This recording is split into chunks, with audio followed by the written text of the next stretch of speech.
Dobrodošli v občini Hrastnik.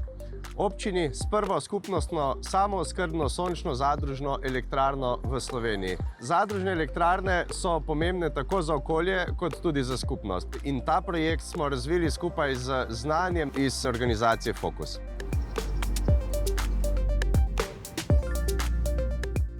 Skupaj vam bomo predstavili korake, ki smo jih sami prehodili na poti vzpostavitve skupnostne elektrarne.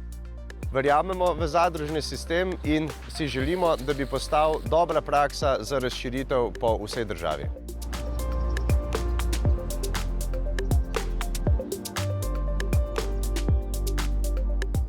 V primeru skupnostne sončne elektrarne so večje inštalacije na enoto moči cenejše, zato je potreben manjši vložek v investicijo. Zadružni model nam omogoča, da smo solastniki in je ta elektrarna res v rokah skupnosti. Demokratično odločamo o vsem po principu en član, en glas, vsi vključeni v energetsko skupnost pa uživamo prihranke proizvedene električne energije.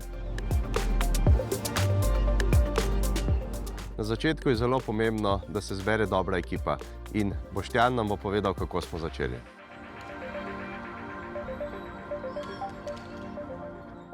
Brez povezanosti kolektiva ni energetske skupnosti.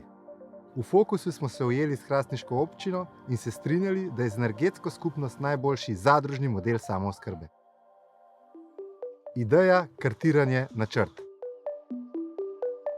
Najprej smo identificirali vse ključne akterje, vse potencialne odjemalce in pomembne inštitucije, elektrodistributerja, dobavitelji, možnosti za kredit in subvencije.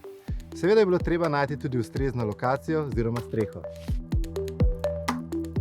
Vse to smo povezali v idejni načrt projekta, ki je med drugim vseboval tehnične pogoje za postavitev sončne elektrarne, oceno kapacitete te elektrarne in seveda finančni model. Vključevanje z ljudmi in za ljudi. Zato, da bi pritegnili dovolj odjemalcev, je bilo treba pristopiti do ljudi. Hkrati je to edini način, da smo lahko zbrali čim več podatkov o njihovi porabi pri ključni moči, saj smo šele tako lahko zaključili planiranje celotnega projekta. Predvsem pa je pomembno, da že od vsega začetka in tekom celotnega procesa spodbujate sodelovanje vseh vključenih, saj se le tako lahko zgradi dejanska skupnost. Začnemo s promocijo po različnih kanalih, z letaki in plakati prek občinskega glasila. Osebni stik je res bistven, zato je treba tudi potrkati na vrata. Večkrat smo se z vsemi zadružniki srečali v živo in tako zgradili zaupanje. Soglasje pri elektrodistributerju. Za pridobitev soglasja smo zbrali potrebno dokumentacijo in pripravili projektni načrt, vse poslali distributerju ter počakali na soglasje. Problem je, da je distribucijsko omrežje obremenjeno in vam lahko postavitev sončne elektrarne zavrnejo. Dobra novica je, da so skupnostne elektrarne z tega vidika bolj primerne, saj manj obremenjujejo omrežje kot individualna samooskrba.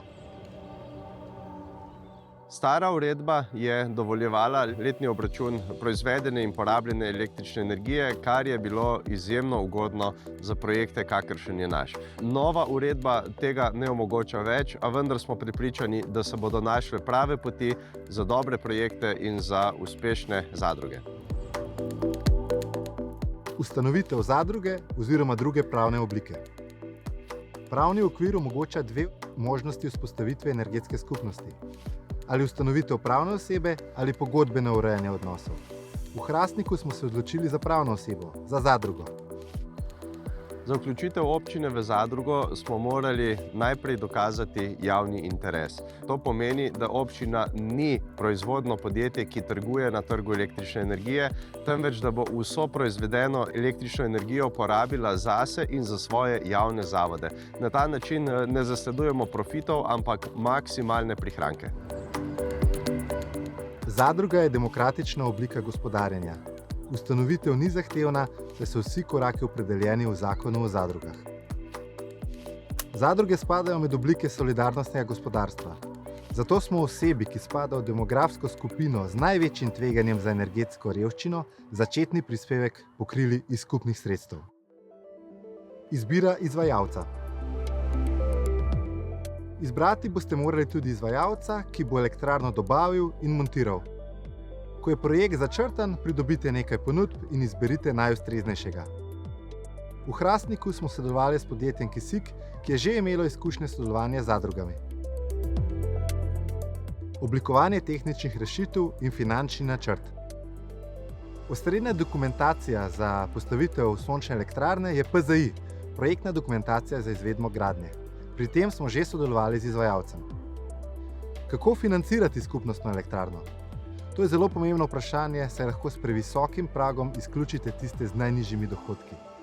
Dober finančni model pa lahko zniža končni strošek električne energije.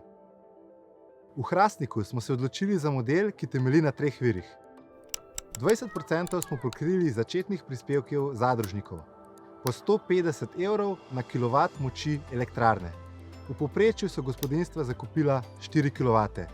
To pomeni, da lahko gospodinjstva s 600 do 700 € vstopijo v samooskrbo z električno energijo.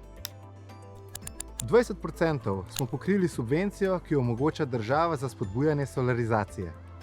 60% pa smo pokrili iz kredita, ki ga lahko pridobite iz različnih virov, vsekakor pa preverite pri Ekoskladu, ki je ugodno financiral sončno šolo Hrastnik. Uredili smo tudi pogodbo o služnosti, ki nam je omogočila postavitev skupnostne elektrarne na strehi osnovne šole Heroja Rajka. V našo zadružno skupnost so vključena gospodinjstva, gospodarski subjekti in javni zavodi. Zadruge ni brez zadružnikov in skupnosti ni brez ljudi. Mi smo trgovina Jagoda, priključili smo se skupnosti Zeleni Hrastnik s tem namenom, da bi privarčevali pri električni energiji. Z izgradnjo sončne elektrarne smo skrb za energijo vzeli v svoje roke. Na ta način smo učencem, zaposlenim in prebivalcem občine Hrastnik pokazali, kako ravnati zeleno in s tem poskrbeti za čisto okolje. Zato sem se odločil zaradi situacije, kakšna je pač dan danes, ker se energenti dražijo. Upam, da bom nekaj ušparil oziroma da bom neodvisen od drugih dobaviteljev energije. Zapiranje finančne konstrukcije. Prišel je čas za vplačilo prispevkov zadružnikov, s katerim smo bili v rednem stiku. Višino smo določili glede na ključ delitve. Ključ delitve je s pogodbo določen delež kapacitete sončne elektrarne, ki je v uporabi posameznega člana skupnosti. Določi se glede na njegovo porabo električne energije. Za pridobitev kredita od Ekosklada smo potrebovali tudi podpisane pogodbe o vključitvi v samooskrbo, ki urejajo medsebojne odnose v skupnosti. V prvih 13 letih, dokler se bo odplačeval kredit, bo prihranek pri stroških električne energije približno tretjina. Od poplačila kredita naprej do konca približno 30-letne življenjske dobe elektrarne pa 70% ali še več. Če ste uspešno prestali vse te korake izgradnje skupnostne sončne elektrarne, bi morali biti blizu montaže na eni od skupnostnih streh.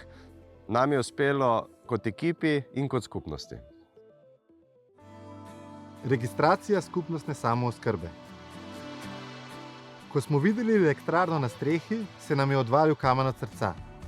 A čakalo nas je kar še nekaj dela. Skleniti smo morali pogodbe zadružnikov o samooskrbi z dobavitelji. Vendar vsi dobavitelji ne omogočajo vključitve v skupnostno samooskrbo, zato je to dobro preveriti že na začetku projekta. Z distributerjem smo morali urediti kar nekaj zadev za priključitev sončne elektrarne v omrežje, na koncu pa pride na vrsto še registracija pri sistemskem operaterju omrežja. Demokratično upravljanje in razvoj novih projektov. Zadružni model omogoča, da koristi ostanejo v lokalni skupnosti, ne pa da se stekajo k velikim igralcem iz energetike. Upravljanje sončno elektrarno ni veliko, nekaj pa vseeno. Naprimer prilagajanje ključa delitve, določanje višine stroškov in podobno. Trudimo se, da bi vsi zadružniki in zadružnice odločali o nadaljnjem razvoju projektov po Hrastniku in okolici. Zadružni model skupnostne samooskrbe iz obnovljivih virov energije je konkretni primer vključevanja ljudi v pravični zeleni prehod. Takšna je bila naša pot, malce vijugasta, a vendar uspešna. In kot pravi zadružno načelo, če želiš iti hitro, pojdi sam, če želiš iti daleč, pojdimo skupaj.